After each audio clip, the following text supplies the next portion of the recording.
কোনো কালে একা হয়নি কো জয়ী, পুরুষের তরবারি প্রেরণা দিয়েছে, শক্তি দিয়েছে, উৎসাহ দিয়েছে বিজয়ী লক্ষ্মী নারী।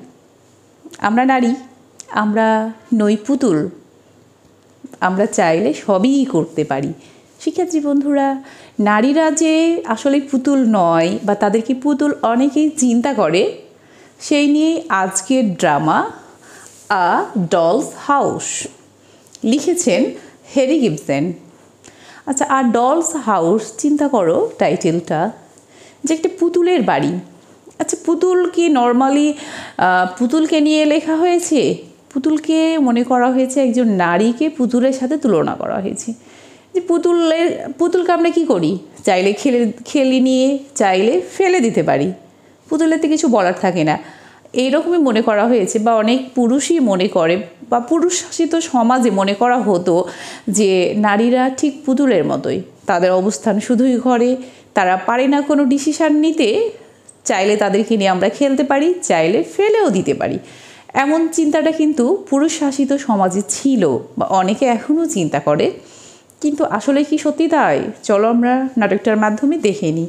তো এই নাটকটা আমাদের ইবসেন লিখেছেন তার কাছের একজন ফ্রেন্ড, তোমার লরা কিলারের রিয়াল লাইফ থেকে। হ্যাঁ, যে লরা কিলার এবং ভিক্টরের যে সত্যিকার এমন ঘটনা ঘটেছিল সেইটাকে নিয়ে নামগুলো জাস্ট একটু চেঞ্জ করে দেওয়া হয়েছে। দেখো, লরার জায়গায় এখানে নাম নেওয়া হয়েছে নোরা হেলমার। তা আমাদের এই নাটকের প্রোটাগনিস্ট বা কেন্দ্রীয় চরিত্রই হচ্ছে নোরা হেলমার। নামটা শুনে নিশ্চয় বুঝতে পারছো, নোরা হেলমার হচ্ছে একজন মেয়ে মানুষ। ওকে, তো নোরা হেলমারের বিয়ে হয়েছে তোমার হচ্ছে টারভেড হেলমারের সঙ্গে। নামের সঙ্গে যেহেতু উপাধি মিল আছে, বুঝতেই পারছো, দে আর ম্যারিড। এবং তাদের 3 সন্তান রয়েছে, যে তোমার হচ্ছে বব, এমি আর ইভার। তাদের বিয়ের প্রায় 10 বছর চলছে, তাদের 3টা সন্তান, যাচ্ছে তাদের সংসার। তো এই নাটকটা শুরু হয়েছে তোমার, তারা যেহেতু খ্রিস্টান ধর্মের, তো ক্রিস্টমাস ডেকে উপলক্ষ করে। হ্যাঁ, তো ক্রিস্টমাস ডে মানে কি 25শে ডিসেম্বর, তো তার আগের দিন নোরা অনেকগুলো গিফট হাতে নিয়ে বাসায় ঢুকছে। তো নোরা যখন তার লিভিং রুমের দিকে যাচ্ছে, তো তার হাজব্যান্ড টরভেল্ড হেলমার, আচ্ছা টরভেল্ড হেলমারটা কে?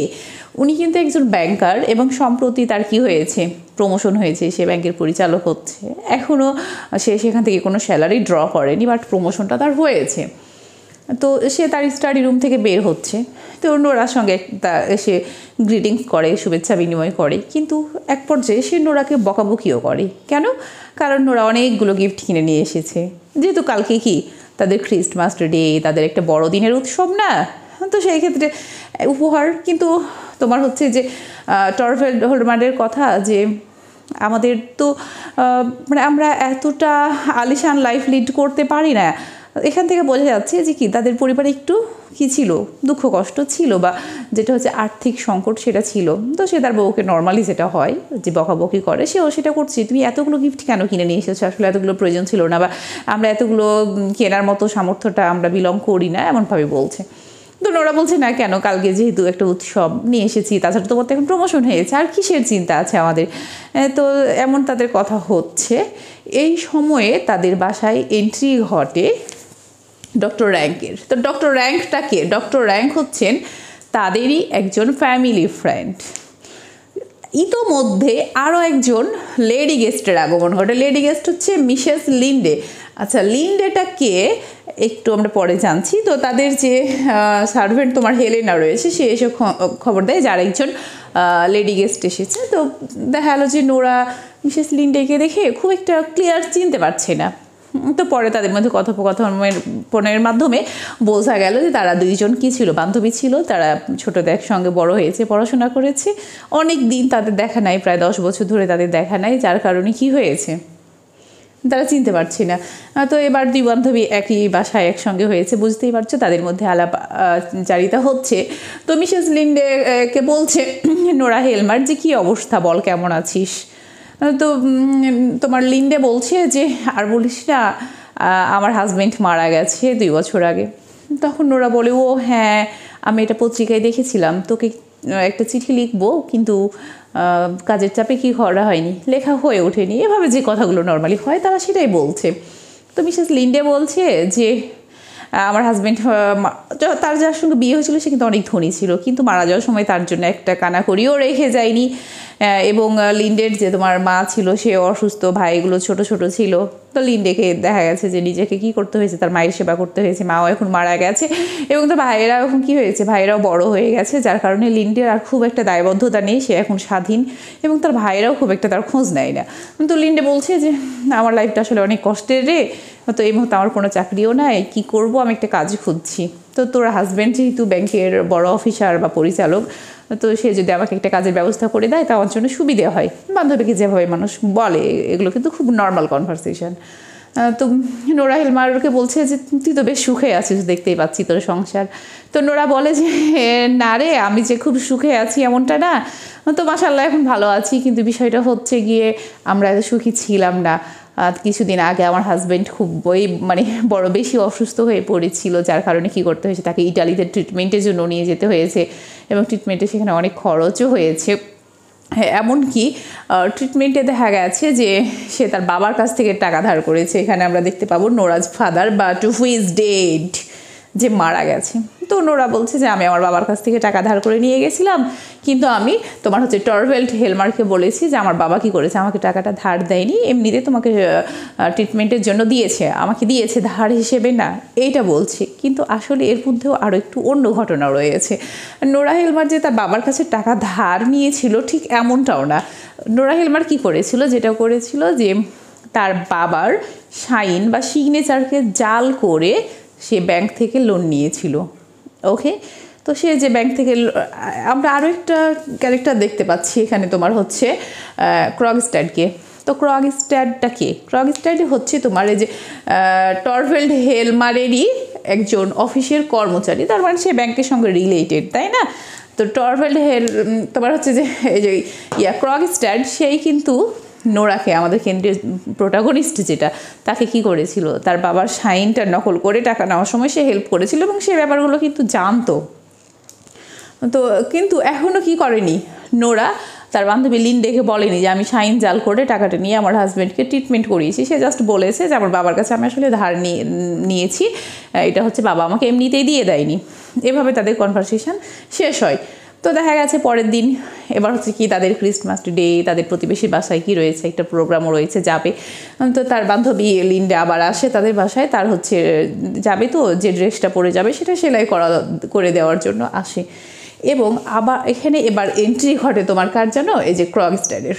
তো ক্রগস্ট্যাডের সঙ্গে আরেকটা মজার বিষয় দেখো, ক্রগস্ট্যাড হচ্ছে টরভেল্ড হেলমারের ব্যাংকের একজন নিচু কর্মচারী, আর লিন্ডে হচ্ছে তোমার নোরার বান্ধবী। বাট এবার হচ্ছে লিন্ডে এবং ক্রগস্ট্যাড এদের মধ্যে কি ছিল, একটা প্রেম রিলেশন ছিল, আগে তাদের মধ্যে একটা সম্পর্ক ছিল, কিন্তু তাদের বিয়েটা হয়নি। কারণ হচ্ছে লিন্ডের একটা ভালো ফ্যামিলি, অর্থবিত্তশালী একটা জামাই পাওয়ার কারণে কি করেছে, তার বাবা মা লিন্ডের অন্য জায়গায় বিয়ে দিয়ে দিয়েছে এবং ক্রগস্ট্যাডেরও অন্য জায়গায় বিয়ে হয়েছে, তারও সন্তান হয়েছে। তো এবার তারা দুজনকে কি করে, হেলমার পরিবারে এসে তাদের সঙ্গে দেখা হয়ে যায়। তো ক্রগস্ট্যাড মূলত আসে নোরার কাছে, নোরাকে ব্ল্যাকমেইল করতে। কারণ কি, কারণ ক্রগস্ট্যাডের কোনো ফল্টের কারণে, ফল্টটা এটাই যে সে সাইন নকল করেছে, এটাই কিন্তু তার একটা ফল্ট। তো তার কি করবে, তার বস টরভেল্ড হেলমার তার চাকরিটা তার তোমার হচ্ছে গিয়ে ক্রগস্ট্যাড চাকরিটা থাকছে না, তার চাকরিটা চলে যাচ্ছে। তো এবার সে এসেছে নোরার কাছে, তার ওয়াইফের কাছে, যে কি করো, তোমার হাজব্যান্ডকে একটু বলো সে যেন আমার চাকরিটা বহাল রাখে। তো বলে যে তুমি যদি না বলো তাহলে তোমার ওই যে সাইন চুরি করার যে ব্যাপারটা না, আমি কিন্তু জানিয়ে দিব। তখন কি করে, নোরা তার হাজব্যান্ডকে বলে যে আচ্ছা ক্রগস্ট্যাড একটা ভালো মানুষ, তার চাকরিটা রাখো না। এবং ক্রগস্ট্যাড বলে আমি আসলে একটা ভুল করেছি, আমি জীবনও আর এমন ভুল করতে চাই না, তুমি একটু আমার জন্য রিকোয়েস্ট করবা। তো নর্মালি ওয়াইফ রিকোয়েস্ট করলে হাজব্যান্ডটা শোনে। তো এবার আমাদের টরভেল্ড হেলমার কি একদম শুনতে নারাজ, এই তুমি ব্যবসা বাণিজ্যের কী বুঝো, ব্যাংকের কী বুঝো, তুমি মানুষ না, তোমার এত আইডিয়া নেই, তুমি চুপ করো তো। সে হচ্ছে গিয়ে মানে ইমরাল একজন পার্সন, আমি তাকে আমার ব্যাংকে রাখতে চাই না, এবং সেই জায়গাটায় আসলে লিন্ডেকে জবটা দিতে চাই, হচ্ছে যে তোমার আমাদের টরভেল্ড হেলমার। হ্যাঁ, তো রিফিউজ করে দিল। তা ক্যান্সেল হয়ে যাওয়ার পর আবার যখন ক্রগস্ট্যাড আসলো, তো নোরা তাকে বললো যে আসলে কি হয়েছে, আমি তো তোমার জন্য ট্রাই করেছি, বাট রিফিউজ করে দিয়েছে, সে ক্যান্সেল করেছে। তখন বলে যে শোনো, তুমি যে করেই হোক তাকে রাজি করাবা, যদি আরও বড় ব্ল্যাকমেইল করে, এবং বলবা যে আমাকে যেন কি করে সে আরও উচ্চ পদস্থ কর্মচারী বানায়। আর যদি সেটা না করে তাহলে কি করবো, তোমাদের মান সম্মান কোনো কিছুই থাকবে না। তোমরা দুজনে যদি মান সম্মান বাঁচাতে চাও তাহলে এটা ইয়া করো, নাহলে আমি তোমাদের সব সিক্রেসি, সব প্রাইভেসি কী করবো, ওপেন করে দিব। তো দেখা যায় যে নোরা আবারও টরভেল্ডকে বলে যে তুমি হচ্ছে গিয়ে ইয়া করো, তোমার ক্রগস্টাডের চাকরিটা বহাল রাখো। তো কোনোভাবে সে রাজি হয় না। তখন করে কি, ক্রগস্টাড এবার একটা লেটার পাঠিয়ে দেয় তাদের, যে লেটারটা তাদের লেটার বক্সে, তোমার টরভেল্ড হিলমারের ফ্যামিলির যে লেটার বক্স, সে লেটার বক্সে পাঠিয়ে দেয়। এবার তো নোরার খুব মন খারাপ। নোরা লাস্টে কী করে, তার বান্ধবী লিন্ডের সঙ্গে ব্যাপারটা নিয়ে আলোচনা করে। তো লিন্ডে তখন বলে যে তুই যদি আমাকে আরও একটু আগে বলতি তাহলে হতো। আচ্ছা দেখি আমিও এখনও কী করা যায়। তো নোরা বলে আসলে এখন আর কিছু করার নেই, সে তো অভিযোগ লেটারটা ওখানে লেটার বক্সে দিয়েই দিয়েছে, আর কি করার আছে। তারপরেও লিন্ডে ক্রগস্টাডের কাছে যায়, যে তার সঙ্গে দেখা হয় না, বলে যে পরের দিন দেখা হবে। এবার হচ্ছে ক্রিসমাস ডে এর পরের দিনে চলে গেছে। তো লিন্ডের সঙ্গে তাদের দেখা হয়, তাদের যেহেতু আগের একটা প্রেম বিনিময় ছিল, সম্পর্ক ছিল, তো তাদের সঙ্গে একটু ভালো আলোচনা হচ্ছে। লিন্ডে এক পর্যায়ে বলে যে আমি তোমাকে বিয়ে করতে চাই এবং তোমার এবং তোমার ছেলে মেয়ে দেখাশোনাও করতে চাই। আমি এখন ফ্রি, আমার এখন হাজব্যান্ডও নাই, ভাইয়েরাও আমার দায়িত্বে নাই, মাও নাই, আমি এখন একদম স্বাধীন। তো সেই ক্ষেত্রে ক্রগস্টারটা খুব খুশি হয় যে তার আগের বিলাভডকে কী করবে, সে তার নিজের মতো করে পাবে। তো সে তখন বলে, লিন্ডে বলে যে তোমাকে এক কাজ করতে হবে, সেটা হচ্ছে গিয়ে তুমি যে অভিযোগটা নিয়ে এসেছো নোরার নামে, সেটা অভিযোগটা তুলে নিতে হবে। তো বলে আমি ঠিক আছে তাই তুলবো। কিন্তু ইতোমধ্যেই লেটারটা পৌঁছে যায় তোমার টরভেল্ড হেলমারের কাছে। টরভেল্ড হেলমারের কাছে এই লেটারটা পৌঁছে যায়। তো টরভেল্ড হেলমার যখন দেখলো যে এই লেটারটা কি, তার বউ কী করেছে, তার পিতার সিগনেচার সাইন করে টাকা তুলেছে, এবং আজ পর্যন্ত সে নিজেই নিজ দায়িত্বে সে ঋণটা শোধ করে যাচ্ছে, ঋণটা প্রায় শোধের পথে চলে এসেছে। তো তোমার হচ্ছে যে টরভেল্ড হেলমারের এবার তো বুঝতে পারছো মেজাজটা খারাপ। সে তার বউকে বলে যে হ্যাঁ তুমি একটা ভণ্ড, তুমি একটা প্রতারক, তুমি একটা মিথ্যেবাদী, এবং তোমাকে আমি ডিভোর্স দিয়ে দিতে চাই। তুমি এমন কাজ করেছো, আমি এতদিন ধরে তোমাকে চিনতেই পারিনি। আমার ছেলে মেয়েও তোমার সান্নিধ্যে যেন বড় না হয়, বড় হলে তারাও তোমার মতো মিথ্যেবাদী ভণ্ড হবে, এমন করে যা যা বল। আর বুঝতেই পারছো সব কিছু তোমার টরভেল্ড হেলমার নোরাকে কী করে বলে ফেলে। তো এবার নোরার খুব মনটা খারাপ হয়। এটা খুব স্বাভাবিক, কারণ দেখো যে সে তার হাজব্যান্ডকে বাঁচানোর জন্য, তার ট্রিটমেন্টের জন্যই কিন্তু এই কাজটা করেছে। এবং টরভেল্ড হেলমারের কথা যে হ্যাঁ আমি একটা মেয়ে মানুষের কাছে হেল্প নিব, তাও আর এভাবে, একটা যে ইগো সমস্যা। এবার সেভাবে যখন বলে, তো নোরার তো স্বাভাবিক খুব মন খারাপ হবে, সেটা হয়েওছে। এবার হচ্ছে গিয়ে যখন লিন্ডে এবং ক্রগস্টাডের কথা হলো, লাস্টে ক্রগস্টাড বলল যে ঠিক আছে আমি তার অভিযোগটা তুলে নিলাম, বা মিথ্যা আমি অভিযোগ করেছিলাম এমন একটা লেটার আবার পাঠাবো। তো তাদের কাজের মানুষ হেলেনা, তার মাধ্যমে আবারও কি করা হয়, সেই লেটারটা পাঠানো হয়। তো শিক্ষার্থী বন্ধুরা, আরও কয়েকটা চরিত্র সম্পর্কে তোমাদের খুব একটা ধারণা দেওয়া হয়নি, সেটা যেমন ডক্টর র্যাঙ্ক। তার সম্পর্কে খুব বেশি কিছু নাই। এক পর্যায়ে সেও নোরাকে পছন্দ করে, সেটা জানায়, এবং সে জানায় যে আমি হচ্ছে টিউবারকিউলোসিস রোগে আক্রান্ত, আমি যে কোনো মুহূর্তে মারা যাবো, এবং এটা ইনহেরিট করেছি আমার বাবার কাছ থেকে। এবং তাদের ছেলে মেয়েদের সঙ্গে মাত্র একবার দেখা যায় যে নোরা কী করছে, একটু খেলাধুলা করছে ছেলে মেয়েকে নিয়ে, এবং ছেলে মেয়েরাকে দেখাশোনা করে তাদের যে মেড, সে হচ্ছে গিয়ে অ্যানিম্যারিয়ার।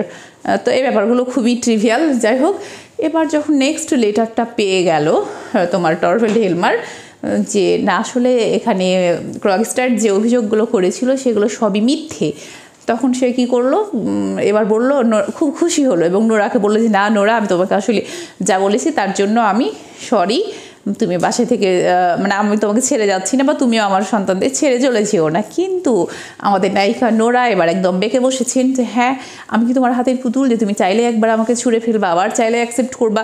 তোমার সঙ্গে এই 8-10 বছরের সংসারে আমার হচ্ছে কী বোঝাপড়া হলো, তুমি তো আমাকে চেনোই নি, অ্যাকচুয়ালি তুমি আমাকে চেনার মতো যোগ্যতায় রাখো না। এভাবে নোরা তাকে বলে যে আমি তোমার জন্য, তোমার ট্রিটমেন্টের জন্য, তোমাকে বাঁচানোর জন্য আমি যে কাজটা করেছি, তুমি তো আমাকে বিশ্বাসই করতে পারলে না, তুমি তো আমাকে ভালোই বাসো না। অভিমানের যে কথাগুলো মানুষের হয়ে থাকে, এগুলো বলেই আমাদের নোরা কী করলো, বাড়ি থেকে বের হয়ে গেল।